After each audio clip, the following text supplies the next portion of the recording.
Yo yo yo, what's up? Good evening, evening guys. So for tonight video is samahan nyo ako dito sa aking gagawin. Bali, ginawa ko para dito, nag-defrost muna tayo ng ref. Nalilinisan natin dahil medyo madumi na siya, and makapal na din yung ice na nakadikit sa kanyang pinaka wall. And yan, naggunting pala ako ng plastic bag.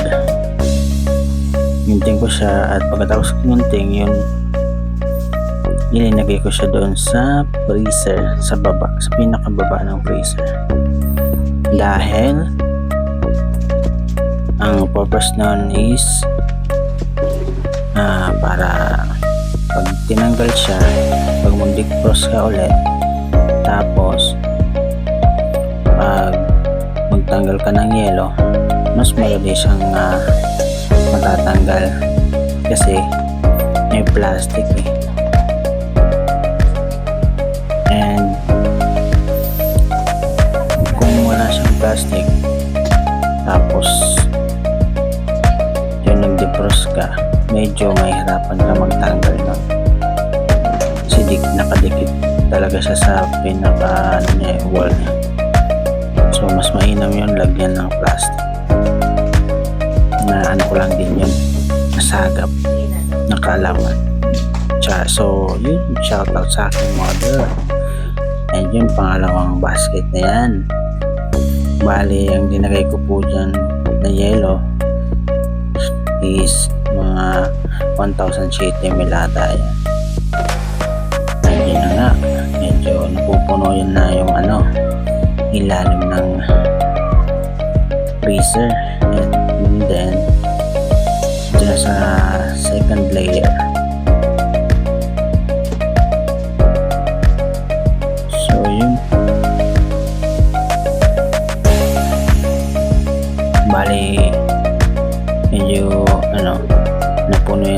napuno na siya, and meron pang natirang ilan at siningit na lang din. And so yun, next is dito naman tayo sa bali linagay ko na pala dyan yung display nating mga RH. Display lang po yan mga guys, hindi po yan paninda. So kung bibili kayo dito sa aming tindahan, hindi po yan pinagbebenta, display lang po yan. Charot lang. So yun, at yun na nga, naging endorser pa ng alak. So yun, naglagay na ulit tayo ng nilagay na natin yung RH, pero medyo magkakaproblema yan dyan dahil meron akong nakitang crack sa pinapatungan. Baka bumigay yung crates pa yung tawag dyan. So yun, binaba ko na muna. And yun, meron pa akong nakalimutan, yung pinaka drawer niya sa baba. Yun, tinanggal na naman ulit dahil hindi napasok yung kalimutan. Ang gulo talaga. Yun, pinasok na yung drawer ba? Mali pa rin. Ano bang term yun? Bahala na kayo dyan. So yun, and then yun, tapos na makikita mo yung sa baba.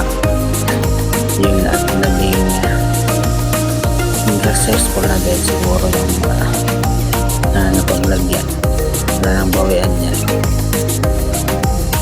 So yun na nga, at sinarado na yung first door natin, at meron pang natira, yun na lang nilagay ng mother.